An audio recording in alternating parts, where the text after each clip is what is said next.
Bismillah. Le tableau représentait un paysage. Une petite rivière aux berges basses, bordée de buissons sous un ciel très bleu. Un beau petit paysage très clair, très lumineux, très sympathique. La toile était protégée par une glace assez en avant d'elle, le cadre formant un encaissement profond d'environ 2 doigts. C'est dans cet espace que je vis tout à coup le serpent bleu.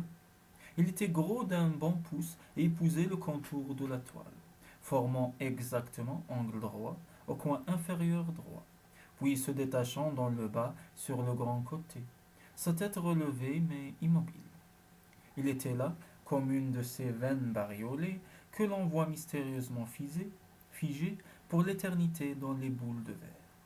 Que faisait-il donc, ainsi soigneusement emboîté entre le petit paysage inoffensif et la glace combuée un peu son haleine à l'endroit où s'ouvrait sa petite gueule cruelle?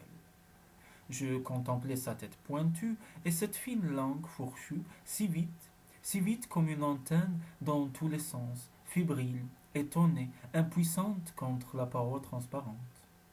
Et soudain, je pris peur. Mon père était auprès de moi, et il semblait trouver cela tout naturel. Il avait les mains dans les poches de son pantalon, et pointait sa barbe en avant. Je dis, je n'aime pas beaucoup cette bête. On devrait la tuer. Il est si bleu, fit mon père, indulgent. Raison de plus. Les gosses n'auront de cesse que d'y avoir touché. Mon père possédait plusieurs pistolets. C'était un adroit tireur. Je lui suggérai d'en prendre un, d'en appliquer le canon contre la vitre, à la tête du serpent, et le tuer ainsi sans risque ni dommage.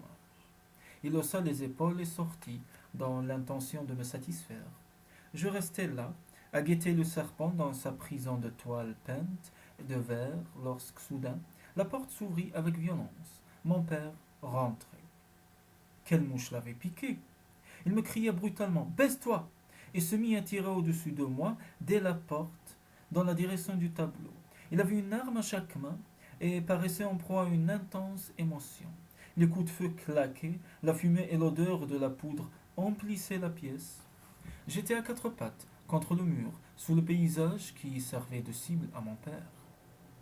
Les balles s'enfonçaient au hasard dans les meubles, dans le plafond, un peu partout. Je risquais la mort à chaque coup. J'enrageais qu'il tirât d'aussi loin avec une telle précipitation, sans avoir pris soin de s'approcher pour tuer le serpent à bout portant. C'eût été si simple, et tous ces dégâts inutiles. À ce moment, le long du mur, où j'étais appuyé, je sentis glisser et tomber quelque chose de lourd et de souple qui fouetta ma main. Maintenant il était trop tard. Le serpent bleu filait tout mince tout à coup entre la plainte et le mur. À ma main, cette marque, bizarrement blanche depuis lors. Mon père, ses pistolets vides, les jeta au sol et se mit à pleurer, désespéré.